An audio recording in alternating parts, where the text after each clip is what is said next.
बिस्मिल्लाहिर्रहमानिर्रहीम। अस्सलाम कुरान। मैं हूँ इरफान हाशमी और आपको प्रोग्राम में खुश आमदीद कहता हूँ। तमाम तारीफ़ें उस रब्बुल इज़्ज़त के लिए जिसकी तरफ हम सबको लौट कर जाना है और जिसके हुजूर हम सबको एक दिन पेश किया जाएगा। उस खबर यह है कि सुप्रीम कोर्ट पाकिस्तान में 6 जजेस की तैनाती का अमल मुकम्मल कर लिया गया है। अब सवाल ये पैदा होता है कि इन जजेस को लाने का मकसद क्या था, इन जजेस से कौन से फैसले लिए जाएंगे और 26वीं आईनी तरमीम के तनाजुर में इन जजेस की अपॉइंटमेंट कितनी अहमियत की हामिल है।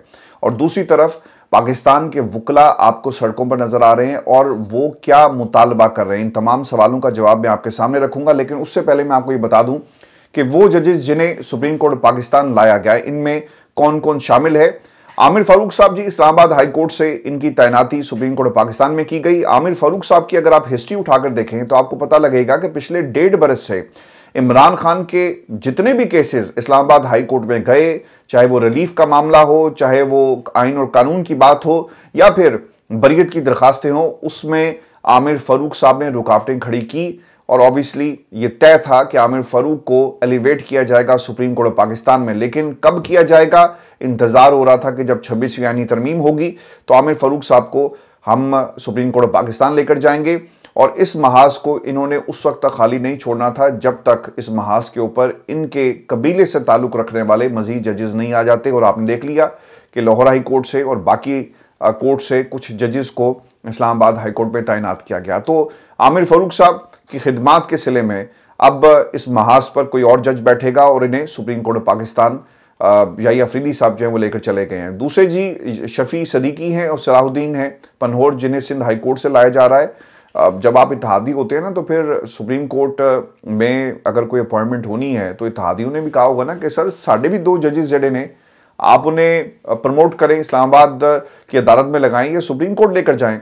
तो सिंध हाई कोर्ट से इन्हें लाया गया है। तो यकीनन पाकिस्तान पीपल्स पार्टी आज बड़ी खुश होगी क्योंकि उनका भी एक जज वहां से जी आ गया है।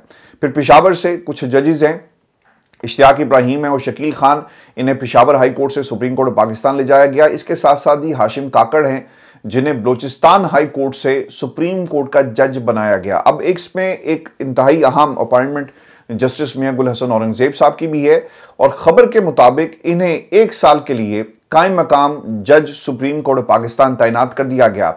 अब इसके पीछे भी मंतक यह है जी कि जो चीफ जस्टिस की कुर्सी है वहां पर मियां गुल हसन औरंगजेब साहब या फिर दूसरे जो जज हैं उन्हें आपने नहीं बिठाना और ऑप्शंस चूंकि आपके पास ज्यादा हो लिहाजा आपने वहां से भी एक बंदे को कम कर दिया और जो लॉट इनकी मौजूद है उसी में से किसी एक जज को आप इस्लामाबाद हाई कोर्ट का जो चीफ जस्टिस है वो बना देंगे। तो मियां गुल हसन औरंगजेब को इस रेस से जानबूझकर 1 साल के लिए आपने दूर कर दिया।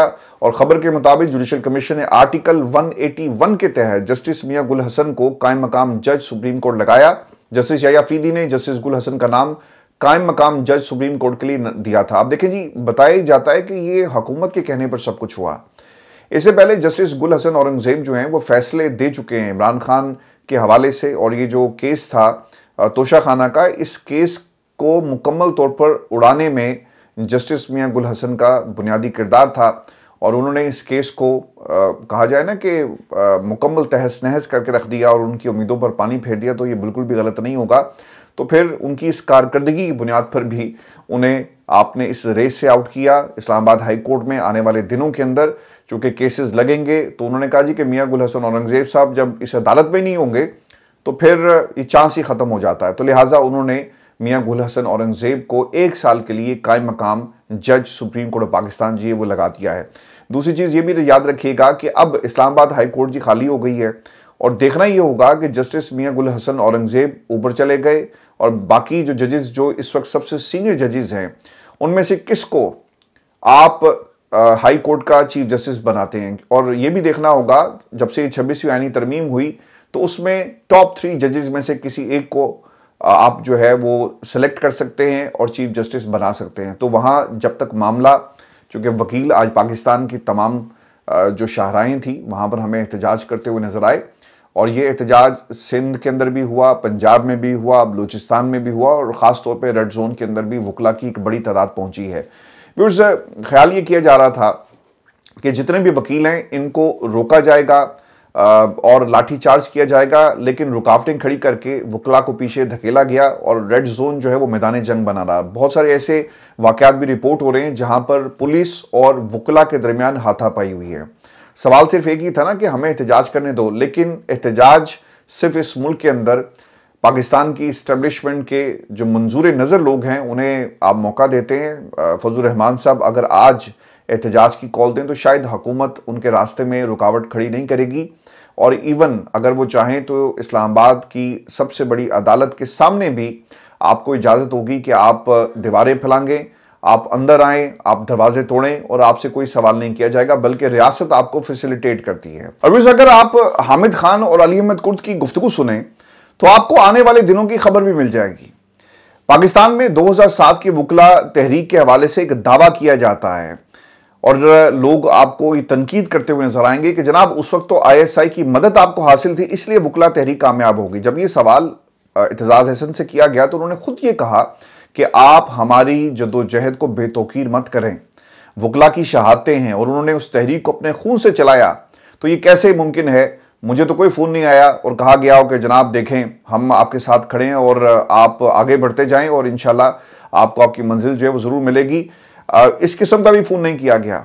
तो एतजाज हसन की गुफ्तगू के तनाजुर में अगर मौजूदा हालात को देखा जाए तो व्यूअर्स 3-4 ऐसी बार एसोसिएशन हैं जहाँ पर जो बॉडीज़ कामयाब हो गई वो आपको ताल्लुकी का इजहार करते हुए तो नज़र आती हैं कि जुडिशल कमीशन बहुत अच्छा काम कर रहा है क्योंकि आपके कबीले के जजेस को अपॉइंट किया जा रहा है, आपकी जो पॉलिटिकल एफिलिएशंस है उन एफिलिएशंस को बचाने के लिए जजेस सुप्रीम कोर्ट ऑफ पाकिस्तान में तैनात हो जाएंगे और फिर आपके चैम्बर्स के बहुत सारे वकला को फैसिलिटेट किया जाता है। तो ये इसके पीछे मंतक है, कहानी है, जो 3 से 4 बार्स एसोसिएशन जो हैं वो आपको दूसरी तरफ नजर आएंगे। लेकिन इसकी हैसियत कोई नहीं, याद रखिएगा इन बार्स एसोसिएशन के मुकाबले में भी तो वकील खड़े हुए ना, उन्होंने भी तहरीक चलाई। अब वो भी वकला अली अहमद कुर्द की, हामिद खान की लीडरशिप के अंदर इस वक्त मैदान के अंदर मौजूद हैं। अगर आप अली अहमद कुर्द की गुफ्तगू सुने तो वो कह क्या रहे हैं और आने वाले दिनों में किस किस्म की खबरें हमें मिलेंगी वकला के इस प्लेटफॉर्म से, और पाकिस्तान की जो सियासी जमातें हैं वो कहां स्टैंड करती हैं, ये भी मैं आपको आगे चलकर बताता हूं। आइन को रौंद कर पाकिस्तान में एक नया निजाम लाया जा रहा है। पाकिस्तान में कभी इस तरह के हालात नहीं बने, हर तरफ तबाही मचा दी गई। सुप्रीम कोर्ट में छोटे छोटे लोग बैठे हैं, वो हमारे मयार के नहीं, हम इस्लामाबाद हाई कोर्ट अब जा रहे हैं और अगर हमें रोका गया तो इसकी जिम्मेदारी इंतजामिया पर आयद होगी। जब वो जा रहे थे तो उनसे कुछ दोस्तों ने सवाल किया तो उसका उन्होंने जवाब भी दिया। अब ये जो उन्होंने लफ्ज इस्तेमाल किया ना, छोटे छोटे लोग, जरा गौर करें सुप्रीम कोर्ट ऑफ पाकिस्तान में छोटा कौन है? याहिया अफरीदी साहब को ये चाहिए था ना कि बारी उनकी नहीं है। आपने 26वीं यानी तरमीम का मामला खड़ा किया तो आप कहते कि भाई मैं हल्फ नहीं उठाऊंगा, और सुप्रीम कोर्ट ऑफ पाकिस्तान में तमाम जजेस अगर इकट्ठे हो जाते तो 26वीं यानी तरमीम आगे बढ़ नहीं सकती थी। सर देखिए, निज़ाम के अंदर से लोग फैसिलिटेट करते हैं पाकिस्तान की इस्टेब्लिशमेंट को। सारे जज कहते हैं ना कि यार ये हमारे अपने घर का मामला है, ये पिलर है रियासत का और हम तुम्हारे मकासद को कामयाब नहीं होने देंगे, लेकिन आपने अपने आप को पेश कर दिया। वो सहाफ़ी आज भी अपनी इस बात पर कायम है जिसने कहा था कि एक साहब का फ़ोन आया, याहिया अफरीदी साहब को से पहले जस्टिस मंसूर को बुलाया गया, जस्टिस मंसूर ने इनकार किया, फिर पैगाम आया कि साहब मिलना चाहते हैं, तो उन्होंने फिर इनकार कर दिया, तो फिर याहिया अफरीदी साहब को पैगाम गया कि साहब मिलना चाहते हैं, तो साहब मिलकर आपको कुर्सी पर बिठा देते हैं और आप बैठ जाते हैं। तो उन्होंने छोटे छोटे जजेस का जो जिक्र किया, ये सुप्रीम कोर्ट ऑफ पाकिस्तान की जी तारीख रही है। अगर आप जस्टिस नसीम हसन शाह का वो क्लिप सुन लें जिसमें वो कहते हैं कि जस्टिस सिस्टम के अंदर अगर जज उनकी बात ना माने तो फिर उसको हटा दिया जाएगा, तो जज कॉम्प्रोमाइज हो जाता है। जज कहता है कि यार ये काम अगर मैं नहीं करूंगा तो कोई और आकर करेगा। यानी आपको अपनी सफ़ों में बैठे हुए लोगों की पहचान होनी चाहिए, इत्तेहाद की जरूरत थी। और जस्टिस नसीम हसन शाह के उस बयान के अंदर आपको पता चल जाएगा कि जज करते क्या हैं कि यार चलो एक फैसला उनके हक में दे देते हैं उनको खुश करने के लिए। तो इस मुल्क के अंदर भुट्टो की फांसी से लेकर इमरान खान के केसेस तक अदलिया ने एक काला किरदार अदा किया। इसीलिए अली अहमद कुर्द कहते हैं कि छोटे छोटे जजेस। अली अहमद कुर्द ने तो इस निज़ाम से सर कोई फ़ायदा नहीं उठाया ना। वो आज भी आपको वकला को लीड करते हुए नजर आएंगे और कहाँ स्टैंड कर रहे हैं, वो वकला के लश्कर में सबसे आगे मौजूद हैं। फिर हामिद खान साहब की जो गुफ्तगू है वो बड़ी इंपॉर्टेंट है। अच्छा, राबिया बाजवा, मैंने जी इनकी जो हस्बैंड हैं बहुत ही ज़बरदस्त सहाफ़ी, BBC से उनका ताल्लुक़, काफ़ी देर वो BBC के साथ जुड़े भी रहे, फिर वो पाकिस्तान के दीगर जो टेलीविजन चैनल्स हैं वहाँ पर भी मुंसलिक रहे। तो राबिया बाजवा जी ओवर द ईयर्स 2007 के अंदर भी इनकी ऑब्वियसली एक बड़ी प्रेजेंस थी वकला तहरीक के अंदर, और आज तो जी माशाल्लाह बड़ा ज़बरदस्त वो लीड कर रही थी। मैंने उन्हें आज काफ़ी अरसे के बाद जो उनकी वीडियोज़ आई हैं देखा, तो वो ये कहती है कि हम शाराए दस्तूर पर दस्तूर की बात नहीं करने हमें दी जा रही, हम दस्तूर की बात करने के लिए आए और हमें रोका जा रहा है। हमारा मुतालबा है कि जुडिशल कमीशन ऑफ पाकिस्तान का इजलास मुलतवी हो। सर वो मुलतवी तो नहीं हुआ, लेकिन उन्होंने अब एक नया काम ये कर दिया है। अब हामिद खान साहब के जो अल्फाज है ना सर, ये एक बहुत बड़ी चार्जशीट है। पाकिस्तान के तमाम तबकात अब आपको इस एहतजाज और इनकलाब में आपको नजर आएंगे, अपने अपने कबीले और अपने अपने तबके की नुमाइंदगी करते हुए। हामिद खान साहब क्या कहते हैं? हामिद खान साहब ने उसी सुप्रीम कोर्ट के अहाते में खड़े होकर कहा, उस जज के बारे में जो जुडिशल कमीशन का इजलास बुलाता है उसे मौखर नहीं करता, जो बेनिफिशरी है इस निज़ाम का। उन्होंने क्या कहा कि एक शैतान नुमा जज काजी फाइज ईसा था जिसने 63A का मुकदमा लगाकर इस मुल्क की इस्टेब्लिशमेंट और उनके साथ मिली सियासी जमातों के साथ मिलकर फ्लोर क्रॉसिंग और हॉर्स ट्रेडिंग कराई। देखिए जी, अब तो एक कानूनी तरीका है ना कि ठीक है यार आप हॉर्स ट्रेडिंग कर सकते हो, जिसको मर्जी आप उठाएं। तो वो लोग जो पाकिस्तान तहरीक इंसाफ के कैंप के अंदर मौजूद हैं, अगर इनको ज़रूरत महसूस हुई तो उनकी भी कीमत लगेगी। पहले ये मुमकिन नहीं था ना कि अगर आपने इमरान खान के नाम पर वोट हासिल किया तो आप वोट नहीं दे सकते किसी और को और आपको उसी जमात के साथ रहना पड़ेगा। लेकिन काजी फाइज ईसा साहब, जिन्हें शैतान नुमा जज हामिद खान साहब ने कहा, उनके बारे में ये जो प्रेडिक्ट किया जा रहा था कि वो शायद चीफ इलेक्शन कमिश्नर भी बन जाएंगे, अब देखें वो ये शैतान नुमा जज उस ओहदे पर जाते हैं बकौल हामिद खान या नहीं। लेकिन इन लोगों ने निज़ाम को गिराने में इनका किरदार रहा। पाकिस्तान की अदालती तारीख में आपको ऐसे कई जज मिलेंगे। डोगर कोर्ट्स बनी मुशर्रफ साहब को मजबूत करने के लिए, और इसका जवाब भी हामिद खान साहब ने दिया। हम नहीं चाहते कि सुप्रीम कोर्ट में कोर्ट पैकिंग हो और अमीनुद्दीन खान, मंदो खेल और याया अफरीदी जैसे मजीद कॉम्प्रोमाइज जज सुप्रीम कोर्ट ऑफ पाकिस्तान में आ जाएं।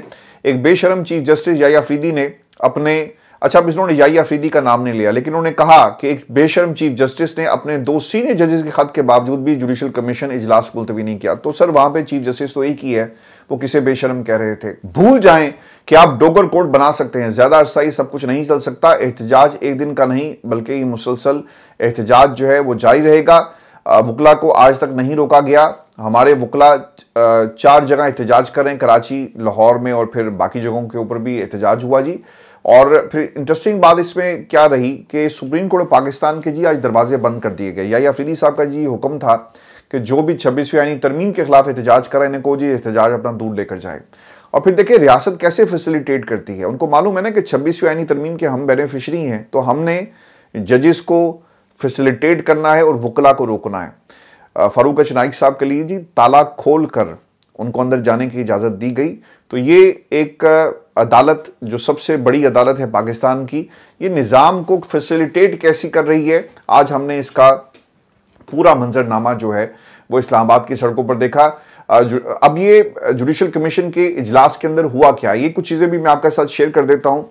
जुडिशल कमीशन का इजलास होता है, जस्टिस मंसूर ने कहा कि यार ये आप आइन को तो पढ़ लें, आइन पाकिस्तान क्या कहता है, लेकिन उनकी नहीं सुनी गई। तो फिर मुनीब अख्तर और जस्टिस मंसूर वहाँ से चले गए। जमाल मंदोखेल ने उनको रोकने की कोशिश की लेकिन वो नहीं रुके, और रुकना नहीं भी चाहिए जी। बैरिस्टर अली जफ़र भी चले गए और फिर इसके साथ साथ बैरिस्टर गौहर। अच्छा, बैरिस्टर गौहर का जो किरदार है ना, वो पाकिस्तान तहरीक इंसाफ को जी एवेल्युएट करने की ज़रूरत है। खान साहब को आपने चेयरमैन तो बना दिया इन्हें, लेकिन खान साहब को ये देखना पड़ेगा कि इनका होना और ना होना क्या एक ही बराबर है, और यहाँ पर किसी तगड़े और मजबूत फ़र्द की आपको ज़रूरत है। क्योंकि वो क्या कह रहे हैं, ज़रा गौर कीजिएगा कि तहरीक इंसाफ मुस्तबिल का लायामल दे चुकी है, वकला के एहतजाज को सपोर्ट करते हैं। हमारा एतराज़ था कि 26वीं आईनी तरमीम पर फैसले तक इजलास मौखर किया जाए। इस एतराज़ पर वोटिंग हुई, अक्सरियत से फैसला हुआ कि इजलास जारी रखा जाए। तो भाई पाकिस्तान तहरीक इंसाफ अब क्या करेगी? आपको एक एहतजाज की कॉल देनी चाहिए थी, पाकिस्तान तहरीक इंसाफ के लोगों को एहतजाज करना चाहिए था। तो बैरिस्टर गौहर का रोल क्या है, ये पार्टी को जरूर डिफाइन करने की जरूरत है। सिर्फ बयान देने का मकसद नहीं है। आज मुझे उनकी गुफ्तगू से ऐसा लगा कि भाई हमने तो एहतजाज किया और हमने कहा कि वोटिंग कर लें, वोटिंग हुई और हम हार गए। तो एक एग्रेसिव शख्सियत की आपको इस कुर्सी पर ज़रूरत है और ये फैसला पाकिस्तान तहरीक इंसाफ को करना पड़ेगा। सदारत अगर आपने केपी के अंदर तब्दील की है तो बैरिस्टर गौहर को भी कंसिडर किया जाए, इनके रोल को एवेल्युएट किया जाए जो अब तक ये करते रहे हैं। आज बड़ी कोशिश हुई पाकिस्तान के अंदर, इमरान खान का नाम आपने दबाया और कोशिश हमेशा से ये रही कि पाकिस्तान के टेलीविज़न चैनल्स के ऊपर भी नाम ना चले। तो आज कौमी असम्बली का जी इजलास था और वहाँ पर बहस हो रही थी प्राइवेट हॉस्पिटल्स के हवाले से। शायद लोगों को ये भी मालूम नहीं है कि बहुत सारे सियासतदान जो इस वक्त हुकूमत में हैं, इनके अपने प्राइवेट हॉस्पिटल्स हैं और आप उन्हें रेगुलेट करने की बात कर रहे हैं। तो ये किस तरह से, यानी एक बिजनेस आपने बना दिया। दूसरी तरफ जो इंटरेस्टिंग चीज़ देखी गई वो ये थी कि इमरान खान को रिहा करो, ये नारा कौमी असम्बली के फ्लोर पे लग गया और पाकिस्तान के टेलीविज़न चैनल्स इसको चला रहा है। तो ये वो छोटे छोटे क्लूज़ हैं जी जो इनकलाब की खबर दे रहे हैं। पाकिस्तान के अंदर आपने सहाफ़ी को दबाया, सड़क पर आ गए। आपने वकला को दबाया, सड़क पर आ गए। आपने निज़ाम को दबाने की कोशिश की तो अवाम सड़कों पर आ गई है सर। और ये सिर्फ it's a matter of time. ताकतवर जो लोग होते हैं ना, उनको लगता ही है कि शायद उनकी ताकत हमेशा रहेगी। इंसान की तारीख सर गवाह है। आप जिसे जमहूरियत का और फस्तायत का नाम देकर लोगों पर जुल्म कर रहे हैं कि जनाब ये तो जमहूरियत के दुश्मन हैं, बगावत के केसेस लोगों पर दर्ज किए जा रहे हैं।